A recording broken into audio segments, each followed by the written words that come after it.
তুই আমার পাশে কি করিস? আর আমার জামা কোথায়? আমি তো আপনার রুমে থাকতে চাইনি, আপনি নিজেই আমাকে বাধ্য করেছেন। আর তাছাড়া আপনি আমার বউ, আমি আপনার সাথে থাকতেই পারি। আপনার উপর আমার অধিকার সবচেয়ে বেশি। এই শুয়োরের বাচ্চা, কি বললি তুই?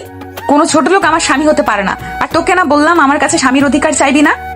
আমার সব তো নষ্ট করে দিলি। আর কি বাকি রাখছোস? আর আমি তোকে কি বাধ্য করেছি? কালকের ঘটনা ভুলে গেলেন নাকি? আপনার জন্যই সব হয়েছে। আর আমি আমার বউকে আদর করছি, অন্য কাউকে না। আমি যদি জানতাম আপনি কালকে ওইরকম কিছু একটা করবেন, তাহলে কোনোদিনও আপনার সাথে যেতাম না। জানেন কালকে আপনার সাথে কি হয়েছিল? আমি কিছু শুনতে চাই না। আর তুই কুত্তার বাচ্চা আমার সাথে এমনটা করতে পারলি? আমি তোকে স্বামী হিসেবে মানি না বলেই তুই সুযোগ খুঁজছিলি, তাই না? আর সেই সুযোগ পেয়ে গেলি আর কাজে লাগিয়ে ফেললি। ছি! আপনি আমার পুরো কথাটা শুনছেন না কেন? আমার চোখের সামনে থেকে সরে যা, আমি তোকে দেখতে পারছি না। আমি নিশ্চুপ থেকে তাকে বললাম, কালকে রাতে আপনি নেশা করে সেন্স ছিল না। আর এই সুযোগ নিয়ে আপনার বান্ধবীর ভাই আপনার সাথে খারাপ কিছু করতে চাচ্ছিল। তাই তো আমি আপনাকে ওখান থেকে নিয়ে আসি।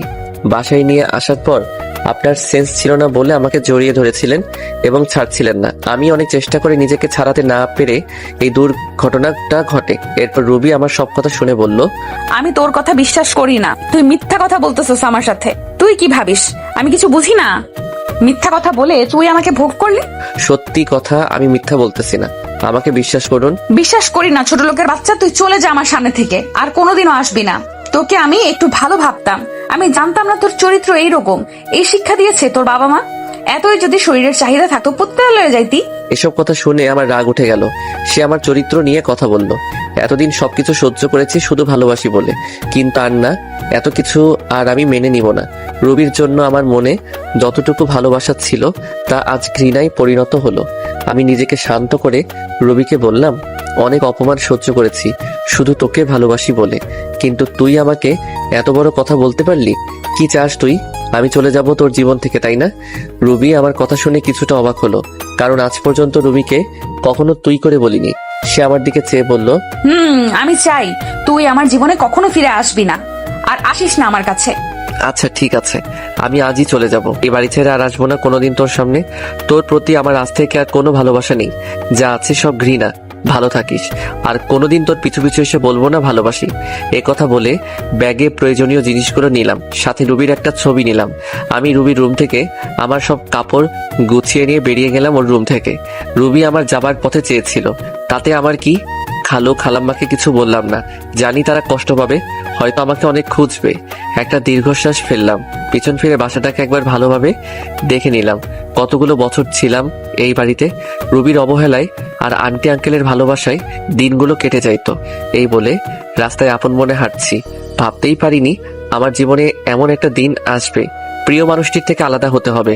বিধাতা কেন আমাকে এমন পরীক্ষার সম্মুখীন করলেন? কেন এত অবহেলিত আমি রবির কাছে? কেন বুঝে না ওকে সত্যি ভালোবাসি? তবে ওর থেকে দূরে গিয়েও যদি ও আমার ভালোবাসা বোঝাতে পারি তাহলে তাই করব।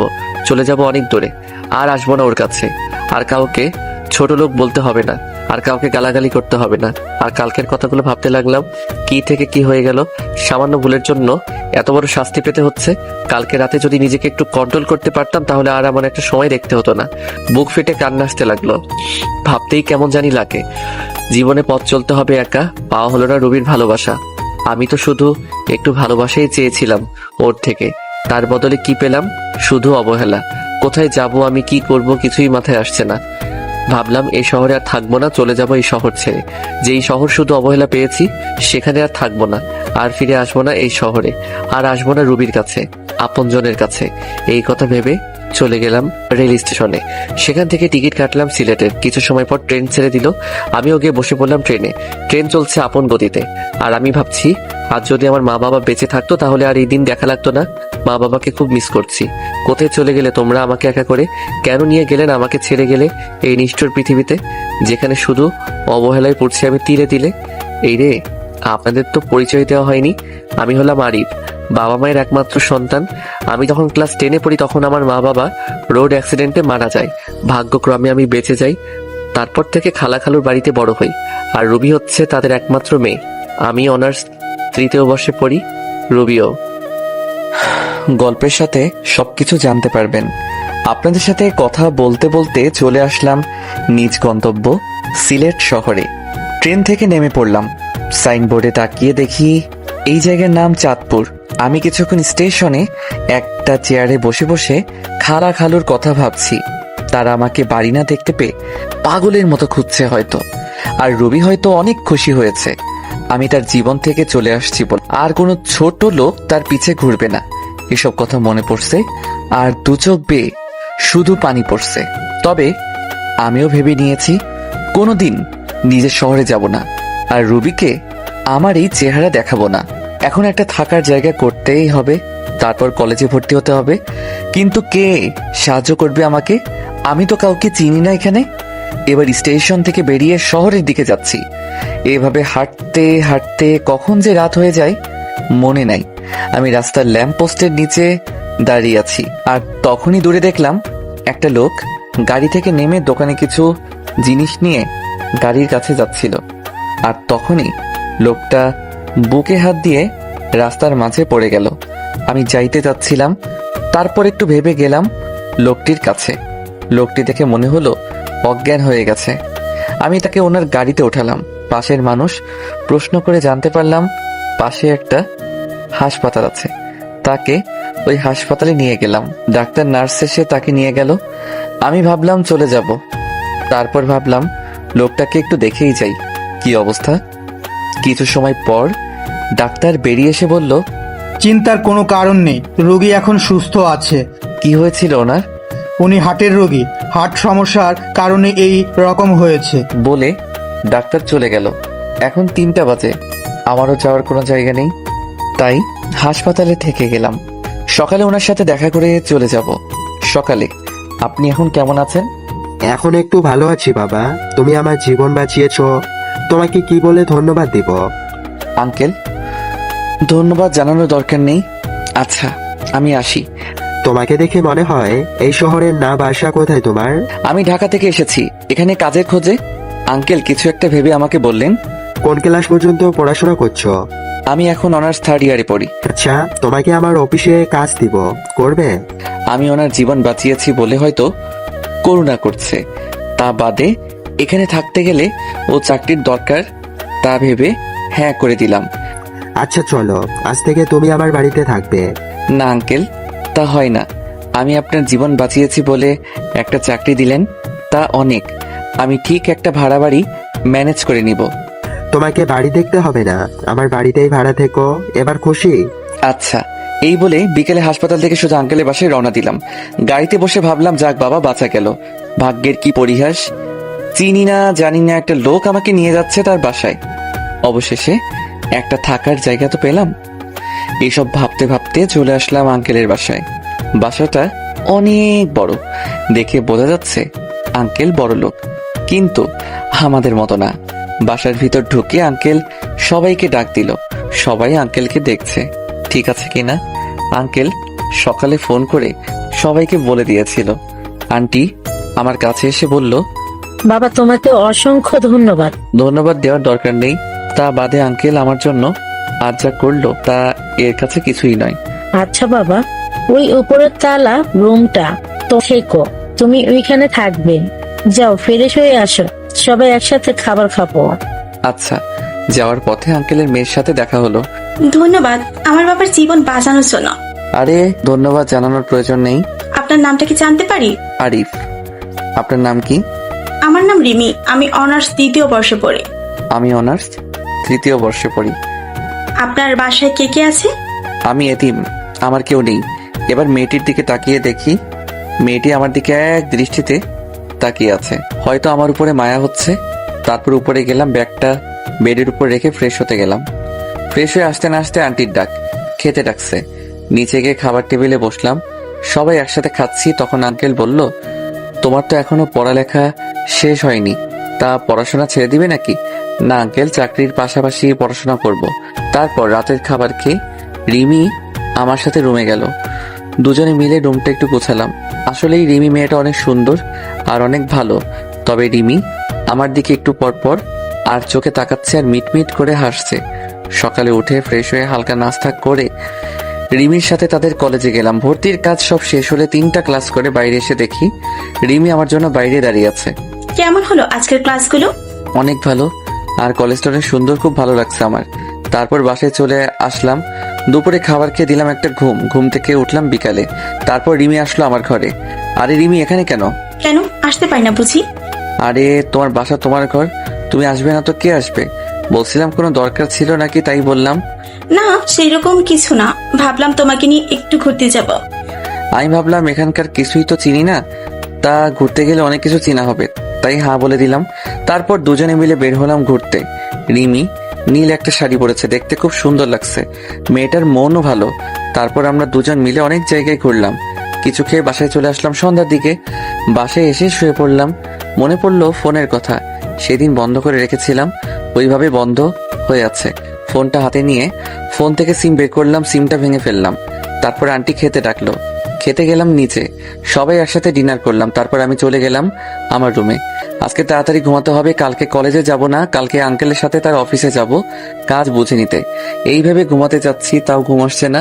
মনে পড়ে যাচ্ছে রুবির কথা। সে আমাকে যতই অবহেলা অপমান করুক না কেন, হাজার হয়েও সে আমার ভালোবাসার মানুষ। মানুষ প্রথম ভালোবাসার মানুষকে কখনো ভুলতে পারে না। আমার বেলাও তার বিকল্প হয় নাই। এই কথাগুলো ভাবছি আর চোখ দিয়ে পানি গড়িয়ে পড়ছে। এভাবে থাকতে থাকতে হারিয়ে গেলাম ঘুমের দেশে। চোখ খুলে দেখি 6টা বেজে গেছে। আমি উঠে ফ্রেশ হলাম, হয়ে রিমিদের ওখানে গেলাম। আসলে রিমিরা নিচে থাকে আর আমি দোতলায় থাকি। নিচে যেতে আন্টির সাথে দেখা বসতে বললো। বসে থাকতে থাকতে একসময় আঙ্কেলও চলে আসলো। সবাই একসাথে বসে সকালে নাস্তা সেরে ফেললাম। তা আরিফ, তুমি আজ থেকে অফিসে জয়েন করতে চাও? হ্যাঁ আঙ্কেল, আজ থেকেই যাব, আর অফিসের পাশে বসে পড়াশোনাও চালিয়ে যাব। এই বলে আঙ্কেল আর আমি বেরিয়ে পড়লাম বাসা থেকে অফিসের উদ্দেশ্যে। অফিসে গিয়ে আঙ্কেল সবাইকে ডাক দিলেন। সবাই আঙ্কেলের পাশে আসলেন।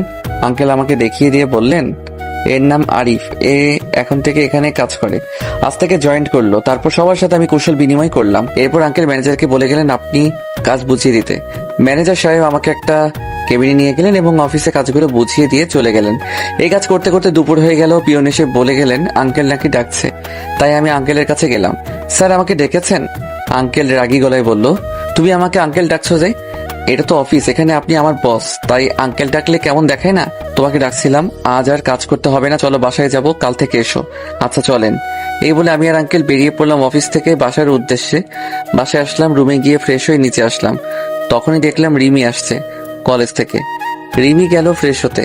ফ্রেশ হয়ে আসলে সবাই একসাথে খাবো। তারপর আঙ্কেল, রিমি সবাই আসলো খাবার খেয়ে। আমি আমার রুমে গিয়ে ঘুমিয়ে পড়লাম। বিকেলে উঠে বাইরে গেলাম, নতুন সিম কিনতে হবে, আগের সিমটা নষ্ট করে ফেলেছি যাতে কেউ যোগাযোগ করতে না পারে। তারপর একটু ঘোরাঘুরি করে বাসায় এসে রিমিদের ওখানে গিয়ে রাতের খাবার খেয়ে চলে গেলাম রুমে। কাল আবার অফিসে যেতে হবে। এভাবে কেটে গেল অনেক দিন, তাও আমার মন থেকে রুবিকে মুছে ফেলতে পারলাম না। যখনই তার কথা মনে হয় অনেক কষ্ট হয়। কি করব, ভালোবাসি যে তাকে। এখন আর রিমিদের ওখানে প্রয়োজন ছাড়া যাই না। এখন আমি নিজেই রান্না করে খাই, আর কতকাল মানুষের বাসায় খাবো। আমার জন্য যা করেছে সেটাই অনেক। রিমিদের বাসায় যাই না দেখে রিমি প্রতিদিনই কিছু না কিছু নিয়ে আসে আমার জন্য, বারণ করা সত্ত্বেও নিয়ে আসে। তবে রিমির ব্যবহার দেখে আমি খুব অবাক হই। মেয়েটা এত ভালো, আর মাঝে মাঝে রিমির আচরণ দেখে মনে হয় রিমি আমাকে খুব ভালোবাসে। আমার কখন কি লাগবে সবসময় চোখে চোখে রাখবে, কেয়ার করবে, মিষ্টি শাসন করবে। রিমির মিষ্টি শাসন আর কেয়ারগুলো খুব ভালো লাগে, কিন্তু আমি যে তাকে ভালোবাসতে পারবো না। আমার মন যে অনেক আগে একজনকে দিয়ে ফেলেছি।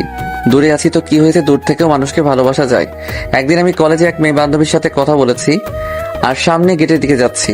মেয়েটা আমার খুব কাছের মনে করে, সে আমার হাত ধরে হাঁটছে, আর তখনই দেখি সামনেই রিমি, কিন্তু তার চোখ দিয়ে অনবরত পানি বের হচ্ছে। আমি আমার বন্ধুর কাছ থেকে বিদায় নিয়ে যেই রিমির কাছে যাব, তখনই রিমি আমাকে অনেক জোরে একটা থাপ্পড় মারলো। থাপ্পড় মেরে রিমি চলে গেল বাসায়, আর আমি মাথা নিচু করে দাঁড়িয়ে আছি। চোখ দিয়ে 2 ফোঁটা নোনা জল বেরিয়ে আসলো। আবার সেই পুরোনো কথা মনে করিয়ে দিল। রবি ঠিক একইভাবে আমাকে চড় মেরেছিল। আমার এক খুব কাছেরই মানুষ, খুব কষ্ট পেয়েছিলাম তখন। রিমি আমাকে থাপ্পড় মারলো, তখন 1000 গুণ কষ্ট পেয়েছিলাম। কলেজের পর আমি আর রিমিদের বাড়ি যাইনি, একটা চায়ের দোকানে বসেছিলাম। বসে থাকতে থাকতে সন্ধ্যা হয়ে আসছে। রিমি আমাকে থাপ্পড় মেরেছে, এই জন্য আমি কষ্ট পাইনি। রিমি আমাকে থাপ্পড় মেরে আমার পুরনো কথা মনে করে দিয়েছে, তাই খুব কষ্ট হচ্ছে। তাই বসে আছি আর সিগারেট খাচ্ছি। হঠাৎ করে ফোনটা বেজে উঠলো, হাতে নিয়ে দেখি রিমি ফোন করেছে, বাসায় যেতে বলছে। তাই আর বসে থাকলাম না, বাসার দিকে রওনা হলাম। কিছুক্ষণ হাঁটার পর বাড়ি চলে আসলাম। দরজার কাছে এসে দেখলাম দরজা আগে থেকে খোলা। আরে চাবি তো আমার কাছে, দরজা কে খুললো? ভিতরে গিয়ে দেখি রিমি।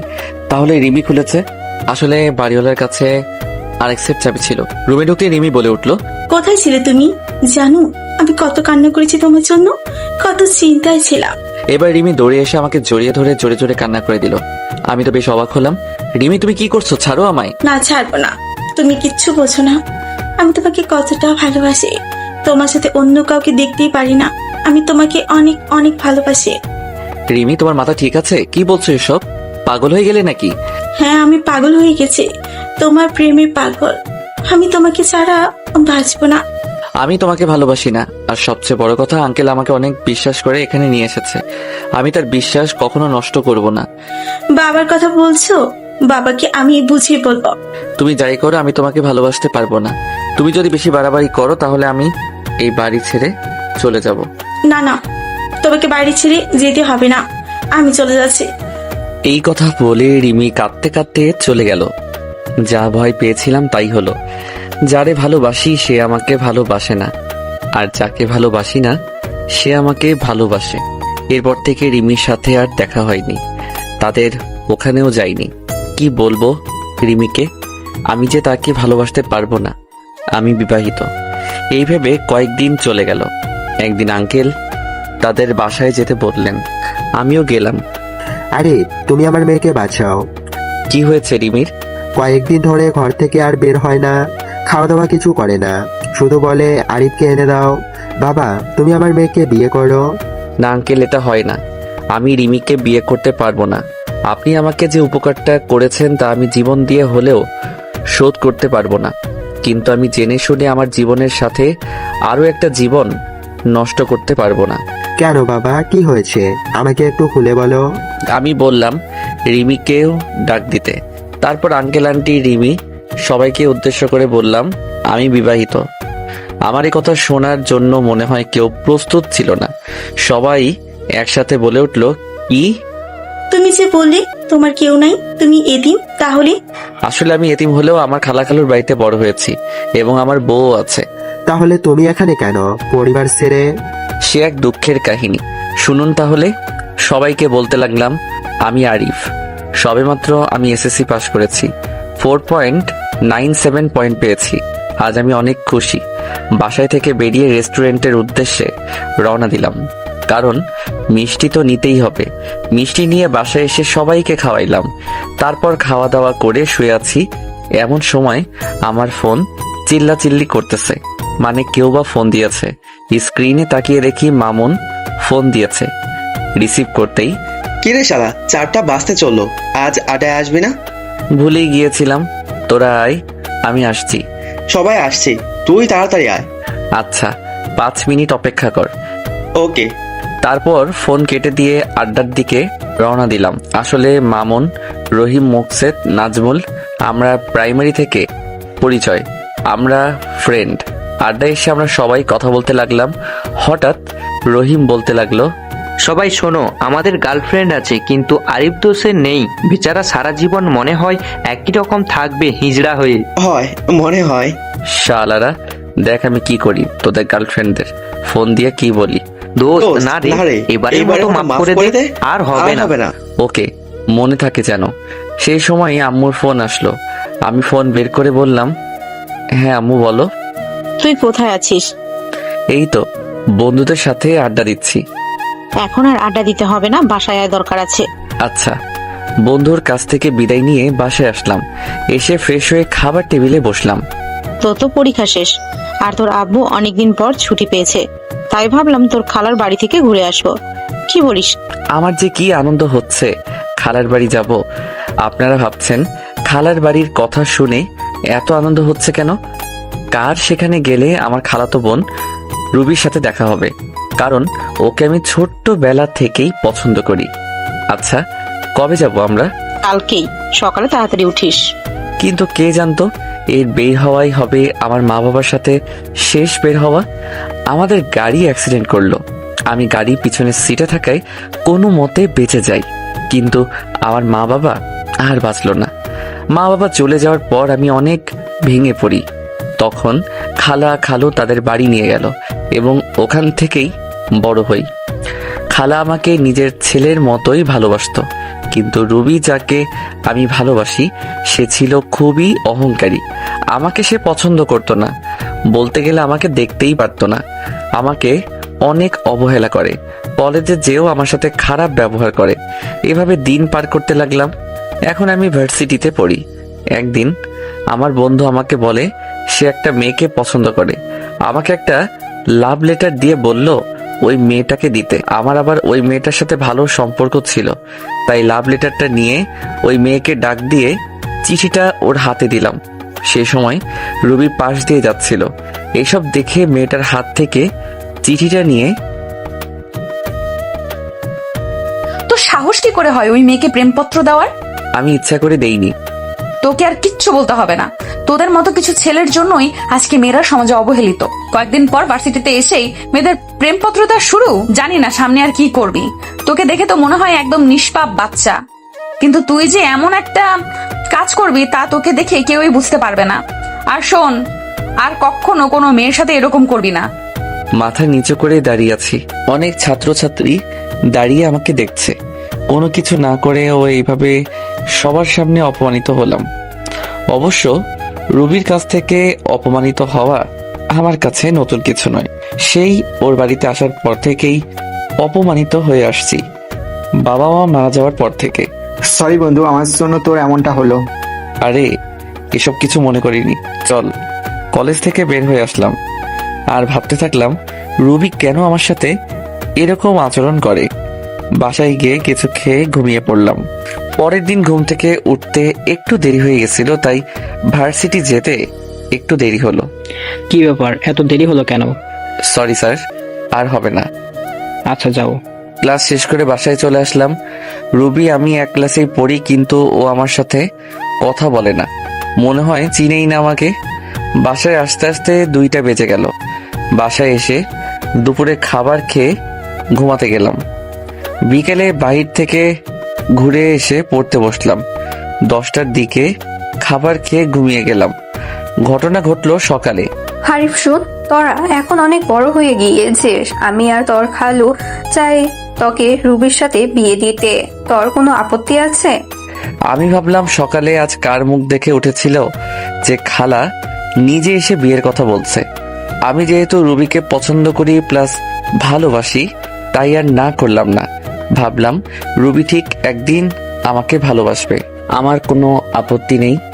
কিন্তু রুবি কি এই বিয়ে করতে রাজি হবে? সেটা তুই আমাদের উপর ছেড়ে দে। তারপর খালাম্মা চলে গেল। আমি জানতাম রুবি এই বিয়ে মানতে চাইবে না, কিন্তু খালা খালুর জোড়াজড়িতে হ্যাঁ বলে দিছে। দেখতে দেখতে আমাদের বিয়েটাও ভালোভাবে হয়ে গেল। আমি এখন যাচ্ছি বাসর ঘরে। ঘরে গিয়ে দেখলাম রুবি খাটের উপরে বসে আছে। আমি কিছুটা সাহস নিয়ে গেলাম তার কাছে। যেই খাটে বসলাম আর রুবি বলতে শুরু করলো, এই ছোট লোকের বাচ্চা, আমার কাছে একদম আসবি না, এখান থেকে চলে যা। রুবি, আমরা তো এখন স্বামী স্ত্রী। আমি তোকে স্বামী হিসেবে মানি না। আর তুই কি ভাবলি তোর মতো ছোট লোককে আমি বিয়ে করতে রাজি হব? বাবা মায়ের জোড়াজোড়িতে এই বিয়ে করছি। রুবি, আমি তোমাকে অনেক ভালোবাসি, প্লিজ তুমি আমাকে মেনে নাও। দেখো আমি তোমাকে অনেক সুখেই রাখবো। তোর মতো ছোট লোককে আমি ভালোবাসবো কোনো প্রশ্নই আসে না। আর তুই কোনো দিন আমার কাছে স্বামীর অধিকার খাটাতে আসবি না। আর শোন, এই কথাগুলো মা বাবা যেন জানতে না পারে। যা মেঝেতে গিয়ে শুয়ে পড়। আমি একটা বালিশ নিয়ে নিচে শুয়ে পড়লাম। আমি জানতাম রুবি আমাকে মানবে না, কিন্তু কিছুদিন পর সব ঠিক হয়ে যাবে এই আশা নিয়েই থাকা। কিন্তু আমার ধারণা ভুল। দিন যাচ্ছে আর রুবি আমার প্রতি আরো খারাপ ব্যবহার করছে।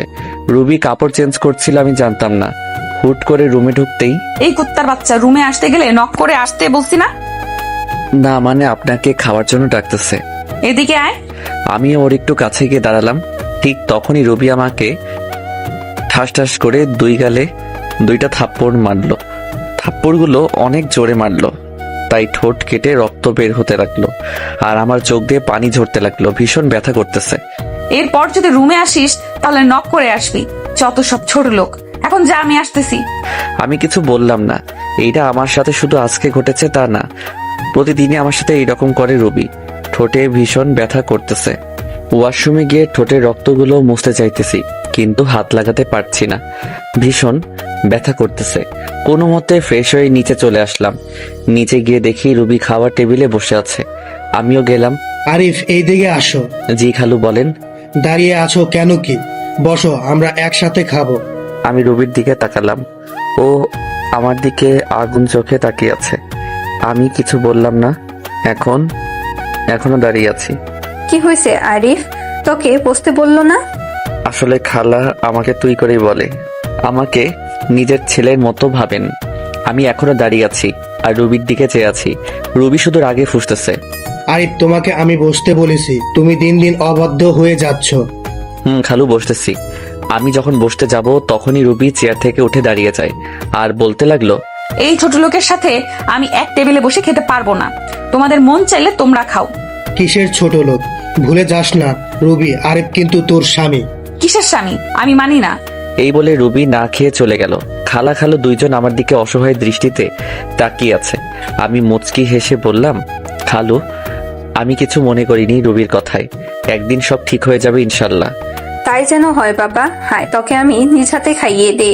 আমি আর কিছু না বলে চুপচাপ খেয়ে নিলাম।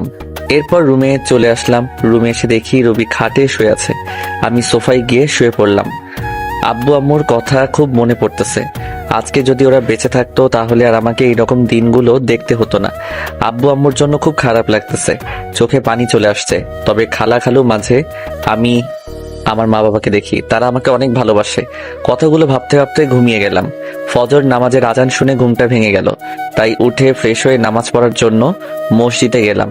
চারদিকে হালকা হালকা আলো ফোটা শুরু করেছে। এরপর নামাজ পড়ে মোনাজাত করতে লাগলাম আব্বু আম্মুর জন্য। এক পর্যায়ে মনে পড়ে ছোটবেলার কথা। আব্বুকে ঘোড়া বানিয়ে তার পিঠে চওড়া, আব্বুর সাথে স্কুলে যাওয়া, কান্না চলে এসেছে। বলতে লাগলাম, কেন তোমরা আমাকে একা করে চলে গেছো? তোমাদের সাথে নিলে না কেন? কেন রেখে গেলে এই নিষ্ঠুর পৃথিবীতে, যেখানে মা বাবা ছাড়া আর কেউ আপন নয়? কেন হলো আমার সাথে এইরকম? কেন আমাকে অবহেলা করে? কেন কেন?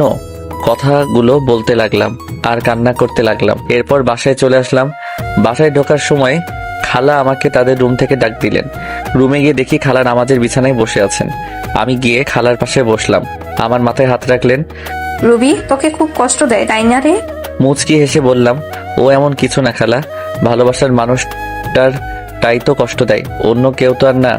আমি সব বুঝি রে বাবা, তোর জন্যই খুব কষ্ট আমার। মেয়েটা কেন তোর সাথে এমন করে কিছু বুঝি না। কষ্ট এখন আর হয় না খালা, কষ্টগুলো এখন সহ্য করতে শিখে গেছি। দেখিস রুবি একদিন তোকে ভালোবাসবে। আচ্ছা তুই এখন রুমে যা, আর শোন রুবিকে ডেকে তোল, আমি নাস্তা তৈরি করতেছি। আচ্ছা খালা। এরপর রুবিকে ডাক দেইনি, কারণ ওকে ডিস্টার্ব করলে আবার আমার কপালে খারাপই আছে। ভালোবাসি তাই ওকে কিছু বলতেও পারি না। রুবিকে না ডেকে আমি কলেজে যাওয়ার জন্য রেডি হয়ে নিলাম। এরপর আবার নিচে চলে গেলাম। গিয়ে দেখি রুবি নিচে নাই। খালা রুবি কই? কেন তোকে না বললাম ও ঘুম থেকে ডেকে তুলতে? ও খালা ভুলে গেছি। আচ্ছা গিয়ে নিয়ে আয়। এরপর আমি রুবিকে ডাকতে চলে গেলাম। এরপর ডাক দিলাম কিন্তু কোনো উত্তর দিল না। আবার ডাক দিলাম। এরপর ওপার থেকে রুবি বলল, কি হয়েছে? সকালবেলা তো চিল্লাচিল্লি করছিস কেন? আপনাকে আন্টি ডাকছে, তাড়াতাড়ি নিচে আসতে, কলেজে যেতে হবে, পরে কিন্তু দেরি হয়ে যাবে। যা তো তুই, আমি আসতেছি, আর ডিস্টার্ব করবি না আমাকে। এরপর আমি আর কিছু না বলে চলে আসলাম। নিচে গিয়ে আমি নাস্তা করে নিলাম। এরপর রুবি নিচে আসতে লাগলো। আজকে খুব সুন্দর লাগতেছে, গোলাপি রঙের একটা ড্রেসে, কানের ফুল, চুড়ি আর হালকা লিপস্টিক, আর সব মিলিয়ে জাস্ট অসাম লাগতেছে। আমার হাঁ করে তাকিয়ে থাকা দেখে রুবি আমাকে বলল, কুত্তার মতো এভাবে তাকিয়ে আছিস কেন, শুয়োরের বাচ্চা? রুবির কথাটি সোজা গিয়ে আমার বুকে লাগলো। কি এক কপাল নিয়ে পৃথিবীতে এসেছি, নিজের বউয়ের দিকে তাকালেও গালি শুনতে হয়। ওই সময় শুধু চোখে পানি ছলছল করতেছে। আদি খেতা না করে গাড়ি বের কর, কলেজে যাব। আমি আর কিছু না বলে গাড়ি বের করে রুবির জন্য অপেক্ষা করতে লাগলাম। কিছুক্ষণ পর রুবি আসলো। এরপর আমরা কলেজে চলে আসলাম। তুই গাড়ি পার্ক করে ক্লাসে চলে যা। যদি কোথাও যাস বা কারোর সাথে কথা বলিস তাহলে তোর অবস্থা খারাপ করে দিব। আমি শুধু মাথা নাড়ালাম। আমি খেয়াল করলাম ওর বান্ধবী ওকে বলতে লাগলো, রুবি তুই সব সময় আরিফের সাথে এইরকম করিস কেন? ছেলেটা কত স্মার্ট আর খুব ভালো, তাহলে কেন সব সময় অবহেলা করিস? কেন খারাপ আচরণ করিস? আর বড় কথা, ও এখন তোর স্বামী, তবুও কেন ওর সাথে খারাপ ব্যবহার করিস? কিসের স্বামী? হ্যাঁ, আর তোকে আমি বলে রাখলাম কোনোদিনও আমাকে কিছু শেখাতে আসিস না। আর এত যদি দরদ হয় তাহলে তুই ও ছোট লোকটাকে বিয়ে করে নে, তাহলে আমি উদ্ধার হব। আমিও তো চাই, কিন্তু জানি ও তো তোকে ভালোবাসে। আমি হাজার চাইলেও আমার হবে না জানি, ওইটা আমি ভালোভাবে জানি। আরিফ আমাকে ভালোবাসে তুই কিভাবে জানিস? তোকে যদি ভালোই না বাসতো তাহলে তোর এত অবহেলা সহ্য করতো না, তোর এত খারাপ আচরণ মুখ বুজে সহ্য করতো না। আফসোস, আরিফের মতো কেউই আমার জীবনে এলো না। ভালোবাসা না ছাই, ছোট লোকের আবার ভালোবাসা। এই বলে ওরা ক্লাসে চলে আসতে লাগলো, তাই আমি তাড়াতাড়ি করে ক্লাসে চলে আসলাম। রুবির কথাগুলোতে খুব কষ্ট পেলাম। এরপর ক্লাসগুলো শেষ করে চলে আসলাম বাড়িতে। এইভাবে কাটতে থাকে দিন, আর রুবির অবহেলা প্রতিনিয়ত সহ্য করতে হচ্ছে। ভালোবাসার মানুষটির অবহেলা কত কষ্টের তা যদি রুবি জানতো তাহলে আমাকে এইভাবে অবহেলা করতো না। বসে আছি নিজের রুমে, তখন রুবি আসলো আমার রুমে। আজকে সন্ধ্যায় আমার এক বান্ধবীর জন্মদিনের পার্টি আছে, আমার সাথে তুইও যাইবি, তাই তাড়াতাড়ি রেডি হয়ে নিস। যদি দেরি করিস তাহলে তোর কপালে খারাপই আছে। আমি শুধু মাথা নেড়ে হ্যাঁ সূচক উত্তর দিলাম। এরপর সন্ধ্যায় রেডি হয়ে গাড়ি নিয়ে বাইরে অপেক্ষা করতে লাগলাম। রুবি আসতেছে, আজকে ও খুব সুন্দর লাগতেছে, কিন্তু ওই সৌন্দর্য আর দেখা হলো না। নিজেকে থেকে মুখ ফিরে নিলাম, জানি আমাকে এভাবে তাকিয়ে থাকতে দেখলে আবার গালি দিবে। কি হয়েছে? গাড়ি চালাস না কেন? এই তো চালাইতেছি। আমাদের কে কোথায় যেতে হবে? চলতে থাক, আমি বলতেছি কোথায় যেতে হবে। ভেতরে গিয়ে এক জায়গায় বসে থাকবি, ওইখানে কেউ কিন্তু জানে না তুই আমার স্বামী, আর জানতেও যাতে না পারে, বুঝতে পারলি? আমি মাথা নাড়ালাম, ভিতরে চলে গেলাম। গিয়ে রুবি ওর বান্ধবীদের সাথে কথা বলছে। আমি একটা সিটে বসে ওকে দেখছি। এক পর্যায়ে জন্মদিনের কেক কাটা হলো। জন্মদিনের পার্টি বলে কথা, সেখানে দেখলাম রুবির বান্ধবী সবাই মিলে ড্রিঙ্কস করছে। কিন্তু এ কি, রুবি তো এসব খায় না। আমি দেখলাম রুবিও ড্রিঙ্কস করছে। যাকগে, যা করার করুক, আমার কি। আমি আনমনে বসে আছি। বসে থাকতে থাকতে এক পর্যায়ে চোখ গেল রুবির দিকে। দেখছি রুবির সাথে একটা ছেলে ঢলাঢলি করছে। তা দেখে তো আমার মাথা পুরো গরম হয়ে গেল। রুবি প্রচুর ড্রিঙ্কস করায় কিছু বুঝতে পারছে না। ছেলেটা দেখছি রুবির সাথে খারাপ কিছু করার চেষ্টা করছে, তাই আর এসব না দেখতে পেয়ে চলে গেলাম ওর কাছে। গিয়ে সোজা রুবির গালে একটা থাপ্পড়। এরপর আমি গিয়ে ছেলেটিকে ইচ্ছা মতো মারতে লাগলাম। শালা, আমার বউয়ের দিকে খারাপ দৃষ্টিতে তাকাচ্ছিস? মারতে মারতে প্রায় ছেলেটিকে আধামরা করে ফেলি। তখনই রুবির বান্ধবী, যার আজ জন্মদিন, সে এসে আমাকে আটকায়, বলে, ভাইয়া সরি, আমার ভাই এই রকম কাজ করবে আমি তা জানতাম না, ভাইয়া ক্ষমা করে দিন। এরপর ছেলেটির মুখ টিপে ধরে বলতে লাগলাম, তোর ভাগ্য ভালো, তোকে ছেড়ে দিলাম। আর শুনে রাখ, রুবি আমার, শুধুই আমার। ওর দিকে যে চোখ তুলে তাকাবে আমি ওর চোখ উপড়ে ফেলবো। Mind it. রুবি কিছু বলছে না, হয়তো বেশি ড্রিঙ্কস করার কারণে এইরকম হয়েছে। তাই আমি রুবিকে কোলে তুলে নিয়ে নিচে চলে আসলাম, আর সবাই আমাদের দিকে তাকিয়ে আছে। এরপর গাড়ি করে রুবিকে নিয়ে আসলাম। গাড়ি থেকে রুবিকে কোলে করে নামিয়ে ওর রুমে নিয়ে আসলাম। এরপর তাকে তার খাটে শুইয়ে দিলাম। রুবি আমার গলা জড়িয়ে ধরে আছে। আমি নিজেকে ছুটাতে চাইলাম, কিন্তু পারলাম না। রুবি আমাকে টান দিয়ে ওর বুকের মাঝে ফেলে দেয়। ওর গরম নিঃশ্বাস আমি অনুভব করতে পারছি। ওর শরীর থেকে আলাদা একটা গন্ধ আসতেছে, যা আমাকে পাগল করে দিচ্ছে। রুবি আমাকে ওর বুকের মাঝে জড়িয়ে নেয়। আমি কোনো মতে নিজেকে ছাড়িয়ে উঠতে চাইলাম, কিন্তু পারলাম না। এই কি করছেন? কি ছাড়েন আমাকে? তোমাকে আজকে ছাড়তেছি না। মানে কি বলতে চান আপনি? দেখেন, আমাকে বলতে পারলাম না। রুবি আমার আর ওর ঠোঁট জোড়া এক করে নিলাম। আমি কিছু করতে পারছি না, আমার হাত পা ঠান্ডা হয়ে আসতেছে। আমি জানি রুবি এইসব কিছু নেশার ঘরে করতেছে, আমার এইরকম করা ঠিক হবে না। তাই নিজেকে ছুড়াতে চাইলাম, কিন্তু পারতেছি না। রুবি আমাকে এখনো খুব জোরে জড়িয়ে ধরে আছে, আর আমার ঠোঁট চুষতেছে। আমিও ধীরে ধীরে দুর্বল হতে লাগলাম। আমিও রুবির ডাকে সাড়া দিলাম। রুবি, আমার বউয়ের উপর আমার অধিকার আছে, আর যা হবার পরে ভেবে দেখা যাবে। ধীরে ধীরে দুইজন তলিয়ে গেলাম ভালোবাসার গভীর সাগরে। সকালবেলা আমার ঘুম ভেঙে যায়। আমি এখনো রুবির বুকের মাঝে আছি, আর রুবি আমাকে জড়িয়ে রেখে। রুবির শরীরে কোনো কাপড় নেই। আমি নিজেকে ছাড়িয়ে রুবির কপালে একটা চুমু দিলাম। আমার স্পর্শে রুবির ঘুম ভেঙে যায় এবং আমাকে দেখে চমকে ওঠে। তুই এখানে কি করিস? আমার পরনের কাপড় কোথায়? এরপর তো সবকিছু আপনারা জানেন কি হলো আমার সাথে, আর না জানলে দেওয়া আছে, গিয়ে জেনে আসুন। এরপর আমার সাথে রুবি কি করলো, আমি কেন বাসা ছেড়ে চলে আসলাম, সবকিছু আঙ্কেল, আন্টি, রিমি সবাইকে বললাম। আমি তাদের দিকে তাকাতেই বুঝতে পারলাম তারা মন খারাপ করে বসে আছে। তারপর রিমি বলল, তুমি রুবিকে ডিভোর্স দিয়ে দাও, আমি তোমাকে বিয়ে করব। এ হয় না রিমি। রুবি আমাকে যতই অবহেলা করুক না কেন, আমি তাকে এখনো আগের মতোই ভালোবাসি। আমি তার জায়গা কাউকে দিতে পারবো না। তুমি এইরকম করলে আমি আর এই বাড়িতে থাকবো না, চলে যাব দূরে কোথাও। আর বলবো না, তাও তুমি চলে যেও না। আমার এইরকম পরিস্থিতি দেখে আঙ্কেল আন্টি কিছু বলতে পারলো না। তা বাদে আমি বিবাহিত, তারা জেনে শুনে তাদের মেয়েকে একটা বিবাহিত ছেলের সাথে বিয়ে দিতে চাইবে না, যার ঘর সংসার, স্ত্রী আছে, তার মেয়ে জীবন নষ্ট হয়ে যেতে দিবেন না।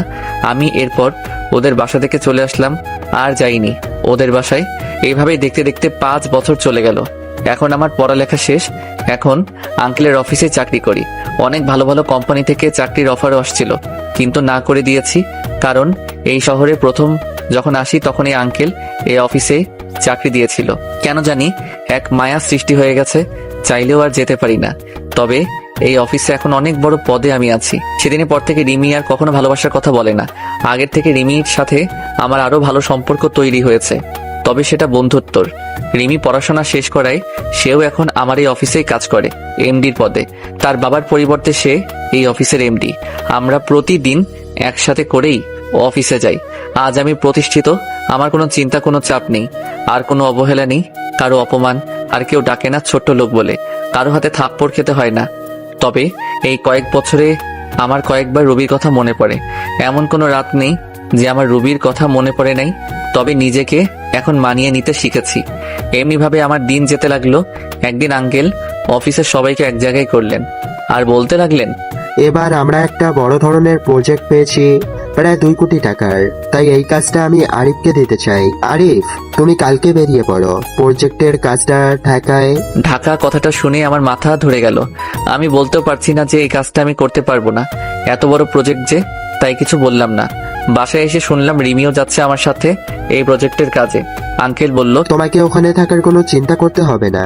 রিমির ফুপুর বাড়ি ওখানেই তোমরা থাকবে কাজ শেষ না হওয়া পর্যন্ত। সকালে বের হব, তাই রাতে সবকিছু গুছিয়ে নিলাম এবং ঘুমিয়ে গেলাম। সকালে রিমি আর আমি রওনা হলাম ঢাকার উদ্দেশ্যে। রেল স্টেশনে গিয়ে টিকিট কাটলাম, সিলেট টু ঢাকা।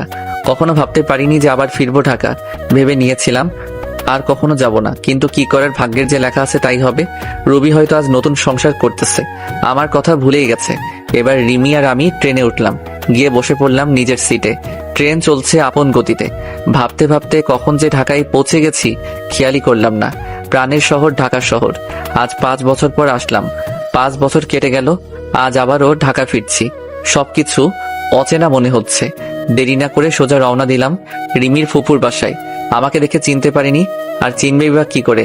আমার পাশে রিমির দিকে তাকিয়ে দৌড়ে চলে আসলো রিমির কাছে। রিমিকে ধরে বলল, মা, তুমি যে আসবে আমি কখনোই কল্পনা করতে পারিনি। সেই ছোট্টবেলায় এসেছিলি, আর তো একবারও আসিসনি। আমাদের কথা মনে পড়ে না বুঝি? যা ফ্রেশ হয়ে আসো, আমি খাবার বেড়ে দিচ্ছি। আর হ্যাঁ, তোর পাশের ছেলেটা কে রে? ও আমাদের অফিসে কাজ করে, আর আমরা অফিসের একটা প্রজেক্টের জন্য এখানে এসেছি। ফ্রেশ হয়ে সবার সাথে দুপুরে খাবারটা খেয়ে শুয়ে আছি। এমন সময় রিমি এসে বলল, বিকেলে ফ্রি আছো? জবাবে হ্যাঁ অবশ্যই, তাছাড়া এখন তো আমার কোনো কাজ নেই, ফ্রি তো থাকবোই। বলছিলাম কি ফুপু, বিকালে একটু ডাক্তারের কাছে যাবে? একা একা যাবে না, তাই আমাকে নিতে চাচ্ছে আমার সাথে, যদিও তুমিও যাও। আরে সমস্যা নেই, আমি তো ফ্রি আছি, গেলাম না হয় তোমার সাথে, সময়টাও কেটে যাবে। একা একা থাকতে কি আর ভালো লাগে? আচ্ছা, তুমি এখন রেস্ট নাও। বিকেলে রিমি একটা আকাশি কালারের শাড়ি পরছে, কাচের চুড়ি হাতে, চোখে কাজল দিয়ে আমার সাথে বের হয়েছে। ওকে দেখলে যে কোনো মানুষ প্রেমে পড়ে যাবে। ওকে দেখে রবির কথা খুব মনে পড়ে গিয়েছে। যথারীতি ডাক্তারের চেম্বারে পৌঁছে গেলাম। রিমির ফুপুকে ডাক্তার দেখা শেষ, তারপরে চেম্বার থেকে বের হব, এমন সময় একজন শাড়ি পরা নারীর সাথে ধাক্কা খেলাম। এই যে মিস্টার, দেখে শুনে চলতে পারেন না? কণ্ঠটা খুব পরিচিত, মনে হলো পিছন ফিরে তাকাতে বড়সড় ধাক্কা খেলাম। মনের কষ্টটা আবার জেগে উঠল। এই যে রুবি সামান্য একটু পরিবর্তন হয়েছে, শুধু মেয়েদের বয়স ধরা খুব মুশকিল। তার নজর আমার দিকে পড়তেই অবাক দৃষ্টিতে তাকায় আমার দিকে, চোখ জোড়া ছলছল করতেছে। আরো অবাক হলাম, তার হাতে 3-4 বছরের একটা ছেলে, একদম রুবির মতো দেখতে হয়েছে। রুবির চোখ থেকে পানি পড়তেছে, আমি একদম স্পষ্ট দেখতে পাচ্ছি। এখানে বেশিক্ষণ থাকা যাবে না, তাহলে আমি যে আবার মায়ায় জড়িয়ে যাব। তাকে সরি বলে রিমিকে নিয়ে দ্রুত চেম্বার থেকে বেরিয়ে পড়লাম। এত বছরের কষ্টগুলো আমার ভেসে উঠল মনের ভিতর। নিজেকে কিছুতেই সান্ত্বনা দিতে পারছি না। রাতে বাসায় এসে কিছু না খেয়ে শুয়ে পড়লাম। আন্টি অনেক জোর করলো, খেলাম না আমি। সকালবেলা ঘুম ভাঙতেই দেখি রিমি নাস্তা হাতে নিয়ে দাঁড়িয়ে আছে। আমাকে দেখে বলল, রাতে তো কিছুই খাওনি, এখন একটু খেয়ে নাও। না করতে পারলাম না, নাস্তা খেয়ে বসে আছি। রিমি এসে বলল, ঘুরতে যাবে? একটু বাইরে থেকে ঘুরে আসি, তোমার মন ভালো হয়ে যাবে। অনিচ্ছা সত্ত্বেও রাজি হলাম। রিমিকে নিয়ে একটা নদীর ধারে বসে আছি। গাছপালা সমৃদ্ধ এই নদীর ধার। একটু ঘোরাঘুরি করে রাস্তা দিয়ে বাসায় যাচ্ছিলাম। রিমিও সাথে আছে। মেয়েটা খুব ভালো, আমাকে আপন মনে করে। এখন হয়তো ভালোবাসে আমাকে, কিন্তু সেদিনের ঘটনার পর থেকে আর কিছু বলে না। হয়তো ভয় বলে না। আমি চলে যাব বলেছিলাম। এমনই ভাবে হাঁটছি, এমন সময় পিছন থেকে কেউ বলে উঠলো, কেমন আছো আরিফ? পিছনে তাকাতেই দেখি রবি। কে আপনি? আর কি চাই? আপনি করে বলছো? ধুর, আমি আপনাকে চিনি নাকি? এমন ভাবে বলছো মনে হয় যেন আমাদের কখনোই দেখা হয়নি। দেখুন, আমাকে বিরক্ত না করলে খুশি হব। রিমিকে আমার পাশে দেখে বলল, তোমার বউকে তোমার সাথে খুব মানিয়েছে। একথা বলাতেই আমার মেজাজটাই বিগড়ে গেল। মন চাচ্ছে কষে দুটো থাপ্পড় দিয়ে বলি, তোর কারণে, শুধু তোর কারণে ভুল বোঝার জন্য আমার জীবনটা নরকে পরিণত হয়েছে। পাবলিক প্লেস, এজন্য কিছু বলি নাই। রিমিকে নিয়ে সাথে সাথে ওই স্থান ত্যাগ করলাম। যাওয়ার সময় দেখতে পেলাম রুবির চোখগুলো ফুলে গেছে। তাতে আমার কি? আমি বা ওর কি হই? আমার কোনো যায় আসে না। ও মরুক আর বাঁচুক, আই ডোন্ট কেয়ার। কথা বলতে খুব কষ্ট হচ্ছিল, তারপরে বললাম, আমার সাথে কেন এরকম হচ্ছে? কেন পুরনো স্মৃতিগুলো আবার চোখের সামনে আসছে? আমি নতুন জীবন চেয়েছি, কেন আবার পিছুটান আমাকে আটকাচ্ছে? এসব ভাবতে ভাবতে বাড়ি চলে আসলাম। এসে শুয়ে পড়লাম আর ভাবতে থাকলাম রুবির কথা। কিছুই ভালো লাগছিল না। রুবির সাথে দেখা হয়ে আমার জীবনটা আগের মতো হয়ে গেল। খালি রুবির কথাই চিন্তা করছি। পরক্ষণে মনে হলো রুবি তো স্বামী, সংসার, ছেলে সব আছে, তাহলে কেন শুধু শুধু চিন্তা করছি? শত হলেও আমার প্রথম ভালোবাসা রুবি, ভুলে কি থাকা যায়? রুবির কথাগুলো ভাবতেছি, স্বার্থপরের মতো আমাকে একা করে দিল। বিনা দোষে আজ আমি নিঃসঙ্গ। হয়তো এটাই নিয়তি, আমার নিষ্ঠুর ভালোবাসা। সন্ধ্যায় বের হয়ে গেছি, অনেক রাতে বাসায় ফিরলাম। কলিং বেল বাজাতেই রিমি দরজা খুলে দিল। মনে হয় আমার অপেক্ষায় বসেছিল। একটা মেয়ে আমার খুব কেয়ার নিতেছে। আমার সেদিকে কোনো মনোযোগ নেই। আমার হৃদয়ে শুধু রুবিই থাকবে। এত রাতে বাইরে কি করছিলে? রাতে বাইরে থাকতে নেই, ফ্রেশ হয়ে এসো, আমি খাবার দিয়েছি। আমি কিছুই বললাম না, চুপচাপ খাবারকে বিছানায় চলে এলাম। সকালে ঘুম থেকে উঠে ল্যাপটপটা হাতে নিয়ে দেখি একটা ইমেল আসছে। সিন করতেই দেখি আমার ডিপার্টমেন্ট থেকে ইমেলটা এসেছে প্রজেক্টের কাজে। তাই রিমিকে বললাম তাড়াতাড়ি রেডি হতে, অফিসে যেতে হবে। রেডি হয়ে অফিসে রওনা দিলাম দুজনে। ওখানে যে আমি পুরাই শক খেলাম। আমার অফিসের এক্সিকিউটিং অফিসার যে রবি, সেটা দেখে তো আমার মাথা খারাপ হয়ে গেল। এর সাথেই তাহলে আমার প্রজেক্টটা কমপ্লিট করতে হবে। যেখানে বাঘের ভয় সেখানেই সন্ধ্যা হয়। তারপর সবার সাথে আমরা পরিচয় হয়ে নিলাম। তারপর গেলাম রুবির কাছে। রুবি আমাকে দেখে চোখ বড় বড় করে তাকিয়ে আছে।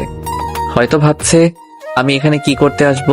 তারপর রুবিকে বললাম, আমি হলাম আরিফ, আর আমার পাশে ও হচ্ছে নীলা। আমরা সিলেট থেকে এখানে আসছি এই প্রজেক্টের কাজে। ও আচ্ছা, সেই ব্যক্তিরা তাহলে আপনারা? এরপর কিছু কথা বলে চলে আসলাম।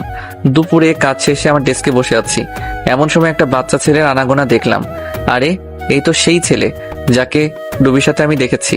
আমি ডাক দিতে আমার কাছে আসলো। তোমার নাম কি বাবা? এখানে তুমি কার কাছে এসেছো? কেন? আম্মুর সাথে। আম্মু আমাকে প্রতিদিন এখানে নিয়ে আসে। তোমার আম্মুর নাম কি? রবি আক্তার। বুকটা ধক করে উঠলো। তাহলে এটা রবির সন্তান। চোখে জল এসে গেল। যদি সবকিছু ঠিক থাকতো তাহলে ছেলেটা আমার হতো। ছেলেকে কোলে নিয়ে একটা পাপ্পি দিলাম। আঙ্কেল, আঙ্কেল, আপনি আমাকে আদর করেন কেন? আপনাকে তো আমি চিনি না। মা বলেছে অপরিচিত কালো কাছে না দিতে। আজ থেকে আমরা বন্ধু। বলো মানুষ খাবার বন্ধু হয় নাকি? হয় বাবা, হয়। আচ্ছা ঠিক, এখন আম্মুর কাছে যাই। আম্মু না হয় পোকা দিবে। আচ্ছা যাও। রুবির কাছে রোহান যে বলল, আম্মু, আম্মু, আজ একটা লোক আমাকে খুব আদর করেছে আর বলেছে আমি নাকি তার বন্ধু। ও তাই বুঝি আমার সোনা বাবু? জানো আম্মু, লোকটা খুবই ভালো আর অনেক সুন্দর। সুন্দর মানুষকে সুন্দরী বলে বাবা। আম্মু, স্কুলে প্রতিদিন সবার বাবা আছে, তাদেরকে কত আদর করি। আমার বাবা লাগবে না আম্মু? ছেলের কথা শুনে আমার বুকটা ফেটে যাচ্ছে। আমার নিজের দোষে আজ সন্তানকে বাবা নামক বটগাছের ছায়া থেকে বঞ্চিত করেছি। কি হলো আম্মু, তুমি কাঁদতো কেন আম্মু? রুবি আর কিছু বলে ছেলেকে বুকের সাথে জড়িয়ে ধরলো। মনে মনে বলতে লাগলো, তোর বাবা যে আর কোনোদিন আসবে না। অফিস শেষে সিঁড়ি দিয়ে নামতেছি আমি আর রিমি। এমন সময় রুবিও নামতেছে। আমাকে দেখে অবাক দৃষ্টিতে তাকিয়ে আছে। আমি দেখেও না দেখার ভান করে নামতে লাগলাম। আমি তার জেলাস করার লক্ষ্যে রিমির সাথে হেসে খেলে কথা বলতেছি আর নামতেছি। পিছন ফিরে দেখি যে রুবির চোখ দিয়ে পানি পড়ছে আর শাড়ির আঁচল দিয়ে মুছছে। বারে, তাতে আমার কোনো যায় আসে না। স্বামী, সংসার, ছেলে নিয়ে তো ভালোই আছে। রাতে বাসায় ফিরে আসলাম। প্রতিদিনের মতো রিমি আন্টি আজও খাবার নিয়ে টেবিলে বসে আছে। আমাদের দেখে বলল, তোমরা ফ্রেশ হয়ে আসো, আমি খাবার দিচ্ছি। রাতে খাবার খেয়ে ঘুমের রাজ্যে হারিয়ে গেলাম। সকালে ঘুম ঘুম চোখে দেখি যে কেউ একজন ডাকছে। এই উঠো, অফিস যাবেন না? আমি চোখ খুলে দেখি যে রিমি দাঁড়িয়ে আছে। একটা আকাশি কালারের শাড়ি পরছে। শাড়িটাতে অনেক সুন্দর লাগছে। ও মনে হয় অফিস যাওয়ার জন্য একেবারে রেডি হয়ে আছে। আসলে অ্যালার্ম বাজে নাই তো আজকে, তাই একটু দেরি হয়ে গেছে। ওয়াশরুম থেকে ফ্রেশ হয়ে নিচে এলাম। দেখি যে আন্টি আর রিমি খাবার টেবিলে বসে আছে। আন্টির পরিবার শুধু, আর আন্টি আর কেউ নেই। মানে আঙ্কেল অফিসের কাজে বাহিরে গেছেন, আর তার ছেলে বিদেশি অফিসে চাকরি করে, তাই বিদেশে থাকে। তাই বাসায় এখন আন্টি ছাড়া আর কেউ নেই। আমিও নাস্তার টেবিলে বসে পড়লাম। খাবার শেষ করে রেডি হয়ে রিমিকে নিয়ে বের হলাম। রিমি নাকি আজ রিক্সা করে যাবে অফিসে, তাই একটা রিক্সা নিলাম। রাস্তায় দেখলাম রবি গাড়ি করে অফিসে যাইতেছে। রেড সিগন্যালে গাড়িগুলো আটকে পড়ছে। আমাদের রিক্সা নিয়ে ওর গাড়ির সাথে দাঁড়ালাম। আমার সাথে রিমিকে দেখে মুখটা মলিন হয়ে যায়। শাড়ির আঁচল দিয়ে যে বারবার চোখ মুছছে তা আমার দৃষ্টি এড়ায়নি। রিমিকে নিয়ে সোজা অফিসে চলে আসলাম। অফিসে এসে দেখলাম রবি আমার কেবিনের সামনে দাঁড়িয়ে আছে। তাই আমি রিমির সাথে হেসে হেসে কথা বলা শুরু করে দিলাম। আমিও ভাবতেছি একটু ঝাল না দিলে কি আর হয়। আমি সোজা রিমির গা ঘেঁষে বসে পড়ি আর হেসে হেসে কথা বলা শুরু করি। কথা বলছি আর রবির দিকে তাকিয়ে দেখি একেবারে তেলে বেগুনে ফুলে উঠছে। ও রাগ করলে আমার কি? রাগ সামলাতে না পেরে বলল, এটা অফিস, কোন রোম্যান্সের জায়গা নয়। রিমি দেখো না অফিসার ম্যাডাম কি বলে। আরিফ, তুমিও না? এ কথা বলে রুবিও চলে গেল। আমি ভেবে পাচ্ছি না রুবি আমায় দেখে ওরকম ব্যবহার করছে কেন। তার তো স্বামী আছে। আমিও একটু মজা দেখতে রুবির পিছে পিছে রুবি কেবিনের সামনে যেতেই শুনতে পেলাম, আম্মু আম্মু আগামীকাল স্কুলের স্যারেরা বলেছে আম্মু আব্বুকে নিয়ে যেতে। তুমি তো প্রতিবারই বলো আব্বুকে নিয়ে দাও না। রুবির ছেলের এরকম কথা শুনে আমার জানার জন্য আগ্রহ হচ্ছে। রুবির ছেলে বলল তার বাবাকে স্কুলে নিয়ে যায় না। রুবির স্বামী কোথায়? কে বা রুবির স্বামী? না, আর ভাবতে পারছি না। আমাকে একটু খবর নিতে হবে।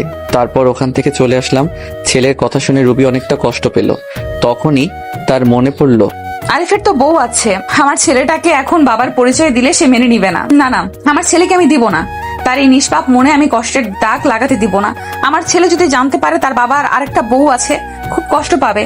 আমি আমার ছেলেকে আঁকড়ে ধরে জীবন কাটিয়ে দিতে চাই। আরিফ আমাকে ক্ষমা করবে কিনা জানি না। আমার ভুলের জন্য বিধাতা প্রতিনিয়ত আমাকে কষ্ট দিতেছে। সারা জীবন আরিফের জন্য দোয়া করব, ও যাতে ভালো থাকে। এই বলে ছেলেকে বুকে নিয়ে নিঃশব্দে কাঁদতে লাগলো। আমি আমার কাজ করে চলছি। দুপুরে লাঞ্চ টাইমে সবাই ক্যান্টিনে খাওয়ার প্রস্তুতি নিচ্ছে। আমি যে রিমির সাথে বসলাম। আমরা তো কোনো টিফিন নিয়ে যাইনি, তাই বিরিয়ানি কিনতে গেলাম। তারপর বিরিয়ানি নিয়ে এসে বসলাম। আমার বিপরীত টেবিলে রুবি বসছে। আমার দিকে বারবার আর চোখে তাকাচ্ছে। রিমি আর আমি খাচ্ছি। হঠাৎ করে রিমির মুখে আমি লোকমা তুলে দিলাম। রুবির চোখ এড়ায়নি। রুবি সহ্য করতে না পেরে এখান থেকে উঠে গেল। এমন কেন করলো? রুবি চলে গেল কেন? সে গেল না আছে তাতে তোমার কি? সেও একদিন আমাকে অনেক কষ্ট দিয়েছিল। আমি টেবিলে বসলে সে উঠে চলে যেত, এক টেবিলে বসে খাবে না বলে। কি ভাবছো আরিফ? আরে কিছু না। এই, তুমি আমার মুখে লোকমা দিলে কেন? আমি কি তোমার বউ লাগি নাকি? দূর, বউ হতে যাবে কেন? তুমি তো আমার বেস্ট ফ্রেন্ড, আর বেস্ট ফ্রেন্ডরা বউয়ের চেয়েও বেশি হয়। ই মা, তাই বুঝি? মারবো একটা। বরাবর 7 দিন মেডিকেলে থাকবা, বুঝলে? তাহলে তো ভালোই হয়, সেবা যত্ন করতে পারবা। তোমার সাথে আমি কথা বলে আর পারবো না। দুপুরের খাবার শেষ করে কেবিনে বসে আছি। অফিসটা একটু ঘুরে ঘুরে দেখতে লাগলাম। নতুন এসেছি, এখনো কিছুই দেখা হয়নি, তাই সব জায়গা ঘুরে ঘুরে দেখলাম। তারপর বাসায় চলে গেলাম। আগামীকাল সকালের অফিসে গেলাম না। রিমিকে বলে দিলাম তুমি যাও, আজকে যাব না। রিমিও যেতে চাইলো না, তাকে বুঝিয়ে পাঠিয়ে দিলাম। রিমি চলে গেল। আমি ফ্রেশ হয়ে নিলাম। এখানে আসা কয়েকদিন হয়ে গেল। ভাবলাম আজ রুবির বাসায় যাব। রুবি এখন অফিসে আছে, এই সুযোগে খালা খালুর সাথে দেখা করে আসবো। রুবির ভুলের কারণে খালা খালুকে কেন দূর করে রাখবো? তারা আমাকে কত ভালোবাসতো, নিজের ছেলের মতো। তা বাদে কালকে রুবির ছেলের কথাটা ভাবলাম, গিয়ে দেখে আসি রুবির স্বামীকে। যেই ভাবা সেই কাজ, বেরিয়ে পড়লাম খালার বাসায়। বাসাটা সেই আগের মতোই আছে, কিছু চেঞ্জ হয়েছে, নতুন রং করছে মনে হয়। বাসার গেটে গিয়ে কলিং বেল চাপ দিলাম। কয়েকবার বেল চাপতে দরজা খুলে দিল। আমি এক দৃষ্টিতে তাকিয়ে আছি খালার দিকে। খালা বলে উঠল, কাকে চাই? বলবেই না কেন? এই 5 বছরে আমি সেই আগের আরিফ নেই, দেখতে একেবারে বদলে গেছি। খালার বয়স হয়েছে তাই অতটা চিনতে পারছে না। খালা, আমি আরিফ। কথাটা বলার সাথে খালার চোখ পানিতে টলমল করছে। আরিফ বলে জড়িয়ে ধরলো আমায়, আমিও কেঁদে দিলাম। কোথায় ছিলি বাবা তুই? জানিস আমরা তোকে কত খুঁজেছি। তোর খালু তো একেবারে ভেঙে পড়েছিল, তাকে না পেয়ে কেন এইভাবে চলে গিয়েছিলি তুই? তোর আমাদের কথা মনে পড়েনি একবারও? কেঁদেই যাচ্ছে। মনে পড়েছিল খালা, কিন্তু কি করব বলো, তখনকার পরিস্থিতি। আমি রুবিকে বলেছিলাম যে তার জীবনে আর ফিরে আসবো না। এখন তো রুবির বিয়ে হয়ে গেছে, স্বামী ছেলে সংসার সব হইছে, তাই আসলাম, তাই আবার ফিরে আসলাম। কি বলছিস তুই? রুবি বিয়ে হয়ে গেছে মানে? কেন রুবি বিয়ে হয়নি? তার একটা ছেলেও তো দেখলাম। রুবির কোনো বিয়ে হয়নি, তুই ভিতরে আয়, বলছি সব তোকে। আমি ভিতরে গিয়ে বসলাম, খালার মুখ চেয়ে বসে আছি সবকিছু জানার জন্য। নীরবতা ভেঙে আমি বললাম, কি হলো খালা, বলো। তাহলে শোন, তুই যখন বাড়ি থেকে চলে গেছিস, রুবি তখন অনেক বেশি খুশি হয়েছিল। তার কয়েকদিন পর আমি দেখতাম রুবি সারাদিন কি যেন চিন্তা করতো আর কাঁদতো। খাওয়া দাওয়া ছেড়ে দিয়েছিল। আমি যখন জিজ্ঞাসা করি তখন বলতে লাগলো, মা, আমি একটা বড় ভুল করে ফেলেছি মা। আমার জন্য আরিফ এই বাড়ি ছেড়ে চলে গিয়েছে। কি বলছিস? যা বলবি খুলে বল। তারপর রুবি সেই দিনের রাতের কথা বলল। সকালে তোর সাথে অনেক বাজে ব্যবহার করে তোকে চলে যেতে বলেছে। একদিন রুবির সাথে ওর ওই বান্ধবীর দেখা হয়। ওই বান্ধবী বলে দেয় যে রুবি যখন ড্রিঙ্কস করে সেন্সলেস ছিল তখন তার ভাই রুবির সাথে খারাপ ব্যবহার করে। তাই তার বান্ধবী রুবির কাছে ক্ষমা চেয়ে চলে যায়। রুবি এসব কথা শুনে মাথাটা ধরে যায় যে তোকে দোষারোপ করেছে। মেয়েটা অনেক ভেঙে পড়ে যায়, তাই ওকে আমি কিচ্ছু বলি নাই। তার কয়েক মাস পর রুবি একদিন মাথা ঘুরে পড়ে যায়। আমরা ডাক্তারের কাছে নিয়ে গিয়ে জানতে পারি রুবি মা হতে চলেছে। আর রুবির সাথে যে ছেলেটা দেখেছিস ওটা তোর আর রুবির ছেলে। কথাগুলো শোনার পর আমার চোখ দিয়ে আপনা আপনি পানি পড়তে লাগলো। তার মানে ও আমার ছেলে। আমার যে কি আনন্দ লাগছিল বলে বোঝাতে পারবো না। তাই রুবি আমায় আর রিমিকে একসাথে দেখে জ্বলতেছিল। আরে শোন বাবা, রুবিনা তোকে অনেক ভালোবাসে। তুই চলে যাওয়ার পর ও ওর ভুল বুঝতে পেরেছে, অনেক কেঁদেছে। তোর জন্য আজও অপেক্ষা করে বসে আছে মেয়েটা। তুই আর ওকে ফিরিয়ে দিস না রে বাবা। তাই বললে কি আর হয়? আমাকেও কম কষ্ট দিয়েছিল নাকি? তার প্রতিশোধ আমি না নিয়ে তাকে কাছে টেনে নিব না? খালা আমার একটা কথা রাখবে? কি কথা বল? আমি যে এখানে এসেছি তা যেন রুবি না জানতে পারে। আমি যে সব জানি। আর শোনো, রুবি আমাকে কম কষ্ট দেয়নি, তাই ওকে একটু শিক্ষা না দিয়ে আমি আমার কাছে ওকে টেনে নিব না। ও বুঝুক আপনজনকে কষ্ট দিলে কি হয়। আচ্ছা, তুই যা ভালো মনে করিস। ও তো তোর খালু এসে পড়েছে। তাই আমি খালুর সাথে কথা বলে অনেক সময় ওখানে থেকে চলে আসলাম আর বলে আসলাম রুবি যেন কিছুতেই জানতে না পারে। রাস্তা দিয়ে যাচ্ছিলাম, কিছুক্ষণ যাওয়ার পর চোখ পড়লো একটা স্কুলের গেটে। দেখি যে আমার ছেলেটা ব্যাগ ঘাড়ি নিয়ে দাঁড়িয়ে আছে। কাছে যে জিজ্ঞেস করলাম, কি হলো বাবা, এখানে মন খারাপ করে দাঁড়িয়ে আছো কেন? জানো আঙ্কেল, আমার আব্বু নেই। স্কুলে সবার আব্বু আম্মু দেখেছে, আম্মু এসে শুধু ছেলের সাথে কথা বলে গেছে। আমি রাগ করে এখানে দাঁড়িয়ে আছি। ছেলের কথা শুনে বুকের বাঁ পাশে চিনচিন ব্যথা শুরু হয়ে গেল। মনে মনে বলতেছি, আমি তোর বাবাই, শুধু পরিস্থিতির কারণে আজ তোর কাছ থেকে দূরে। ছেলেকে আদর করে দারোয়ানকে বলে স্কুলের গেটের ভিতরে ঢুকিয়ে দিয়ে আসলাম। মনে মনে ভাবতেছি রুবি না হয় নিষ্ঠুর, তাই বলে আমিও নিষ্ঠুর হব? নিজের ছেলের পরিচয় আমার কাছ থেকে গোপন রাখলো। নিজের ছেলের কাছে আমি আজ পিতৃ পরিচয় গোপন রাখলাম। খুব কষ্ট হচ্ছে। মা, আজকে ওই আঙ্কেল আমার স্কুলে এসেছিল, আমাকে অনেক আদর করেছে। এইরকম যদি আমার বাবাই হতো খুব ভালো হতো না মা? রোহান, তোমাকে না বলেছি অপরিচিত কোনো লোকের কাছে না যেতে? আর কোন আঙ্কেল আমাকে একটু কালকে দেখিয়ে দিও তো। আচ্ছা ঠিক আছে মা। রুবি তার ছেলেকে নিয়ে বাসায় চলে গেল। আমার কথা মতো খালা খালো কেউ বলে নাই যে আমি এখানে এসেছিলাম। পরদিন অফিসে গিয়ে কেবিনে কাজ করতেছি, এমন সময় পিয়ন এসে বলল, রুবি ম্যাডাম আপনাকে ডেকেছে। আমি দেরি না করে চলে গেলাম। আরিফ খান, আপনি কাল অফিসে এলেন না? কতগুলো কাজ ছিল, এইভাবে কাজ না করলে প্রজেক্টটা শেষ করবেন কিভাবে? আসলে ম্যাডাম ভুলে গিয়েছিলাম একটু। রাখেন আপনার ভুলে যাওয়া। এত বড় প্রজেক্টের কাজ কোন ভদ্রলোকে যে আপনাকে দিয়েছে আমি তা ভেবে পাচ্ছি না। আর ভুলে তো যাবেনি, সুন্দরী বউকে নিয়ে অফিসে নষ্টি ফুষ্টি করলেই তো সবাই ভুলে যায়। Sorry madam. এমন সময় রোহান এসে বলল, মা, এই আঙ্কেল আমার খুব আদর করে, তোমাকে এনার কথাই বলেছিলাম। রুবি জিজ্ঞাসা সূচক দৃষ্টিতে আমার দিকে তাকালো। আমি তার মুখে একটু খুশির ছাপ দেখতে পাচ্ছি। তারপর আবার কঠোর রূপ ধারণ করলো, আমার দিকে তাকিয়ে কথাটা বলল, তোমাকে না বারণ করেছে অপরিচিত ফালতু লোকের কাছে না যেতে? মা, আঙ্কেল খুব ভালো, তুমি ফালতু বলতো কেন? চুপ, একদম চুপ। বেশি পাকনা হয়ে গেছো না? আর এই যে মিস্টার আরিফ, আপনি আমার ছেলের সাথে আর মিশবেন না, এই বলে দিলাম। মুহূর্তের মধ্যে মনটা খারাপ হয়ে গেল। ফালতু কি আমি নাকি তুমি নিজেই? রুবি, খুব বলতে ইচ্ছা করছে। রুবি, কি দেখছো তুমি আমার মাঝে ফালতুর মতো কার্যকলাপ? বলতে গিয়ে আর বললাম না। কেবিন থেকে এক বুক হতাশা নিয়ে বেরিয়ে আসলাম। মা হয়ে কেমনে নিজের ছেলেকে তার বাবার সাথে মিশতে দেয় না, খুব কষ্ট লাগছে। আচ্ছা, আমিও তোমাকে বুঝিয়ে দিব রুবি কষ্টের উপলব্ধিটা কেমন। অফিস শেষে রিমিকে বললাম আমার সাথে ঘুরতে যাবে নাকি। রিমিও রাজি হয়ে গেল। আমি আর রিমি একটা পার্কে বসে আছি। আমার মনটা খারাপ দেখে রিমি জিজ্ঞেস করলো, মন খারাপ কেন আরিফ? কই কিছু না তো, এমনি। আচ্ছা, একটা কথা বলো তো আরিফ। কি? রুবি ম্যাডাম কিছুদিন থেকেই তোমাকে চোখে চোখে রাখছে। আমার সাথে হেসে হেসে কথা বলে প্রচুর রাগ হয়।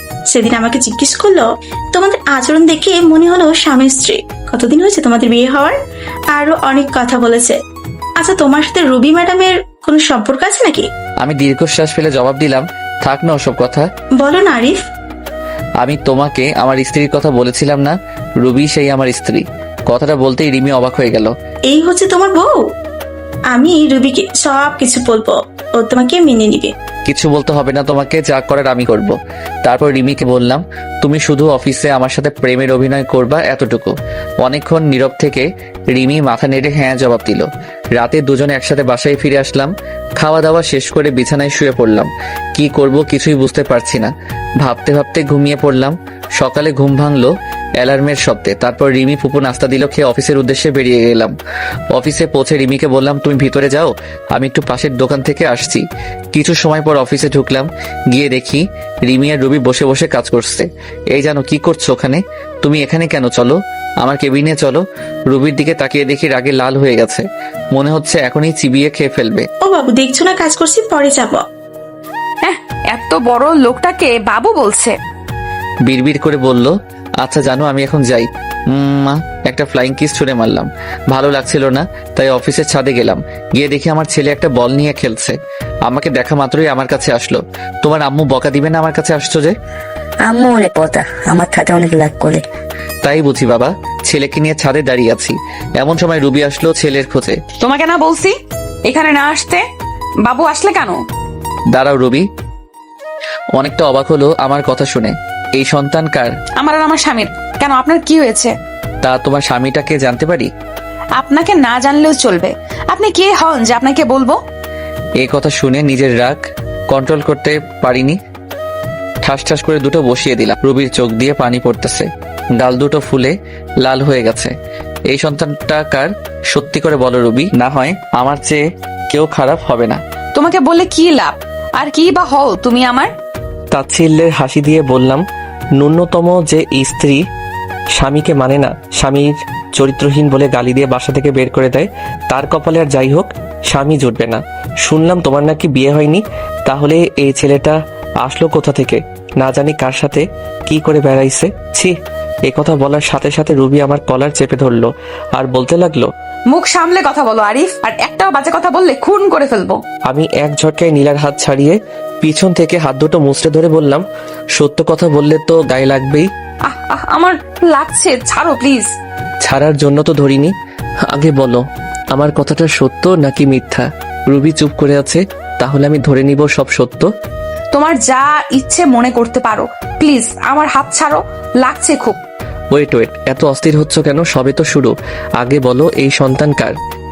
কি হলো বলো না কেন? আরে বলছো না কেন? কি হলো বলো? জোরে একটা ধমক দিয়ে বললাম। রুবি শুধু কেঁদেই চলেছে। আঙ্কেল আঙ্কেল তুমি মাকে ছেড়ে দাও, মা অনেক কষ্ট পাতে। ছেলের কথা শুনে আর ধরে রাখতে পারলাম না, ছেড়ে দিলাম। রুবি ছাড়া পেয়ে ছেলেকে জড়িয়ে ধরে কাঁদতে লাগলো। শক্ত করে জড়িয়ে ধরে আছে, মনে হচ্ছে আমি ছো মেরে তার ছেলেকে নিয়ে যাব। রুবি ছেলেকে জড়িয়ে ধরে শুধু কেঁদে চলছে। আমি আবারও জিজ্ঞেস করলাম, রুবি এই সন্তানটা কার? কি হলো বলছো না কেন? ও বলবে বা কেন? নিশ্চয়ই কোনো আকাম কুকামের ফসল। রুবির চোখ দিয়ে শুধু পানি পড়ছে। আমি এই কথা বলে ওই স্থান ত্যাগ করলাম। অফিসে বসে নিজের কাজে মনোযোগ দিলাম। রুবি মনে মনে কথাগুলো বলতেছে। বলবো না আরিফ, আমি কিছুতেই আমার সন্তানের কথা তোমাকে বলবো না। এই সন্তান শুধুই তোমার। তোমাকে বললে আমার সন্তানকে তুমি নিয়ে যাবে। আমি মা হয়ে এটা কিছুতেই সহ্য করতে পারবো না। এই জীবনে আমার নিজের দোষে তোমার ভালোবাসা হারিয়ে আজ আমি নিঃস্ব। এই সন্তান এখন আমার একমাত্র সম্বল। আমি যে আমার ছেলেকে ছাড়া বাঁচবো না। মা মা তুমি কি ভাবতো? ওই আঙ্কেলটা তোমাকে কেন বলেছে? বলো না মা, বলো না। এতটুকু বাচ্চাকে কি বলবে রুবি? নিজের করা ভুলগুলো। আর এই অবুঝ বাচ্চা কি বা বুঝবে? কিছু না বাবা, এমনি এমনি তো কেউ মারে না মা। স্কুলে স্যারেরা পড়া না দিতে পারলে খুব মারে।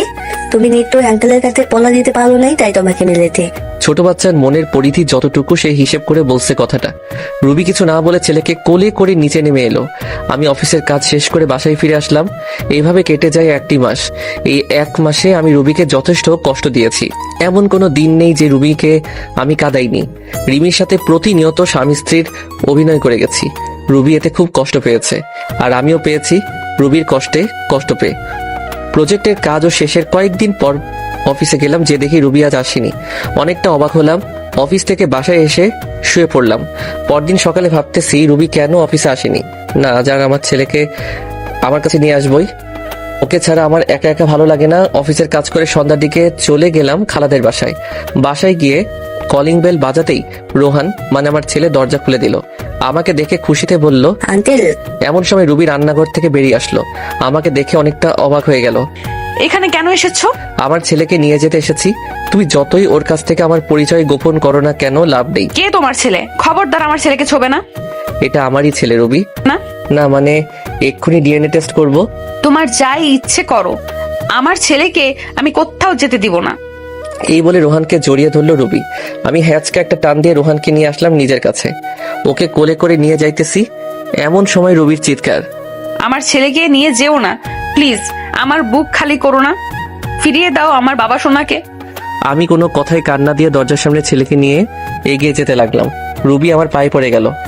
তোমার দুটি পায়ে পড়ি, আমার ছেলেকে নিয়ে যেও না।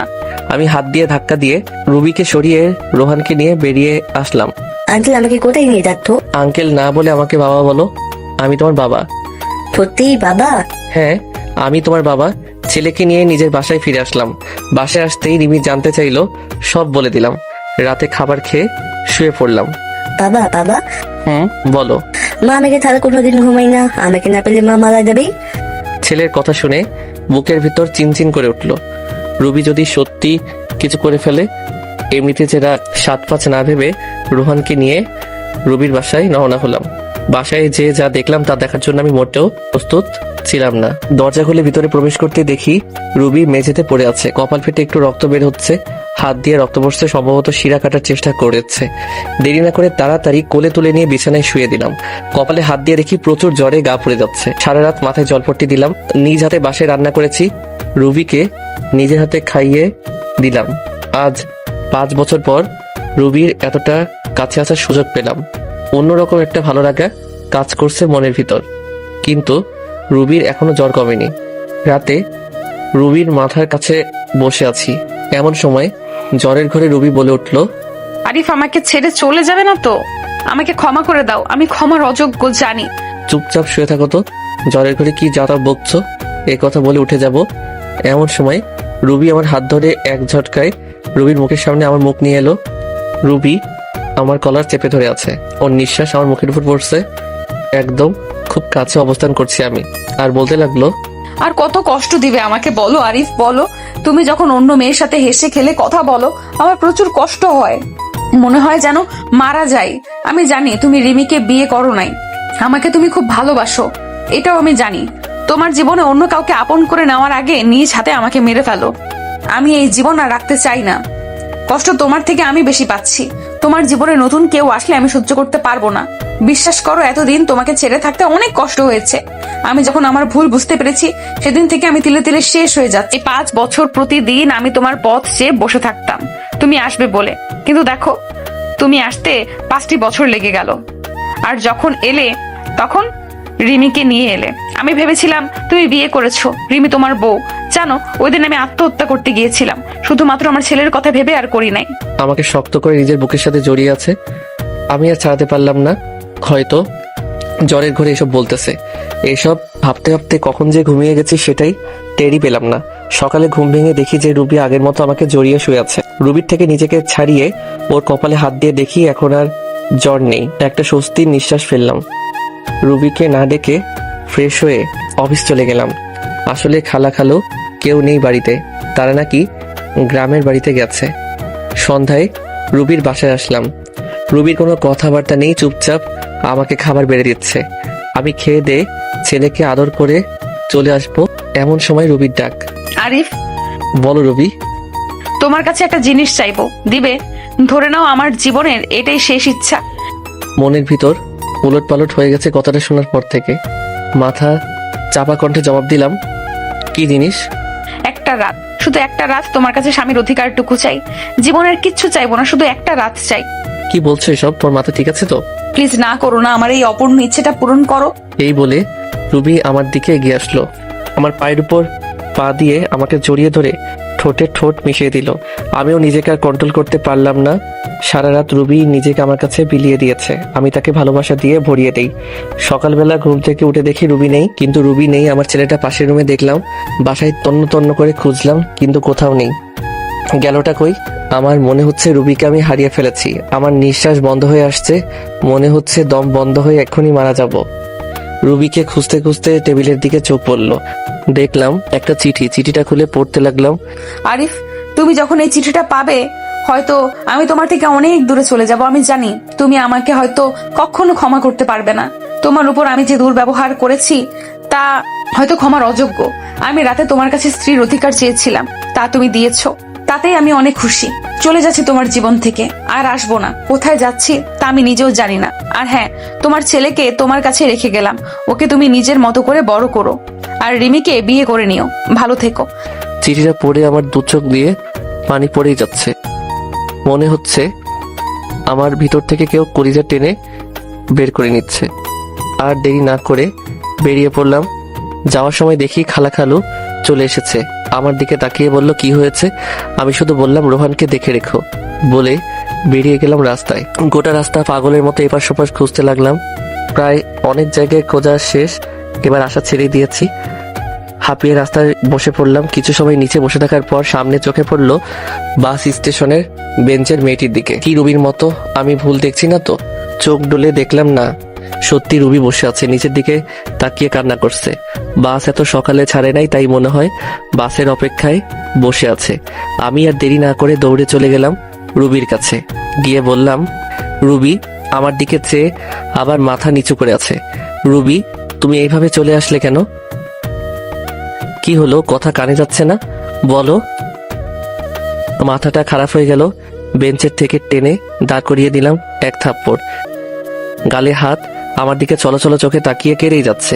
আমার আর তার কান্না সহ্য হলো না, টান দিয়ে বুকের সাথে মিশিয়ে নিলাম। কি ভেবেছো নিজেকে? যখন তখন আমাকে কষ্ট না দিয়ে তোমার ভালো লাগে না, তাই না? জানো না আমি তোমাকে কতটা ভালোবাসি? আর কি বললে, আমি রিমিকে বিয়ে করে নিব, তাই না? যদি রিমিকে বিয়ে করতাম তাহলে 5 বছর আগেই করতাম। আমার হৃদয় শুধু তুমি আছো, যে জায়গা আমি কাউকে দিতে পারবো না। শুধুমাত্র সামান্য ভুল বোঝার কারণে আজ আমাদের এই পরিণতি, সম্পর্ক ভাঙনের পথে। কিন্তু রুবি, একবারের জন্যই কি আমাকে বিশ্বাস করতে পারোনি সেদিন? নাকি তোমার ব্যর্থতা? রুবি ফুপিয়ে ফুপিয়ে কাঁদছে। আমাকে ক্ষমা করে দাও আরিফ। তুমি ক্ষমা না করলে আল্লাহ আমার উপর নারাজ হবে। আমি নিজের স্বামীকে অনেক কষ্ট দিয়েছি।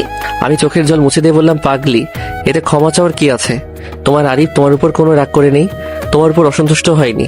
কথা দাও, এইভাবেই ভালোবেসে যাবে তো সারা জীবন? এইভাবেই ভালোবেসে যাব। তারপর দুজনে বাসায় চলে আসলাম। এরপর খালা খালুর সাথে কথা বলতে বলতে রাতের খাবার খেয়ে নিলাম। আজ খালা খালু অনেক খুশি আমাদের মিল হওয়া দেখে।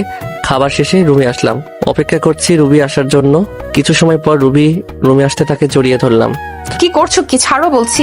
আজ তো আর ছাড়ছি না। কাল তুমি স্ত্রীর অধিকার বুঝিয়ে দিয়েছো, আজ আমি স্বামীর অধিকার বুঝিয়ে নিব। রুবিকে কোলে তুলে নিয়ে খাটে ফেলে দিলাম, তারপর জড়িয়ে ধরে ঠোঁটের সাথে ঠোঁট মিশিয়ে দিলাম।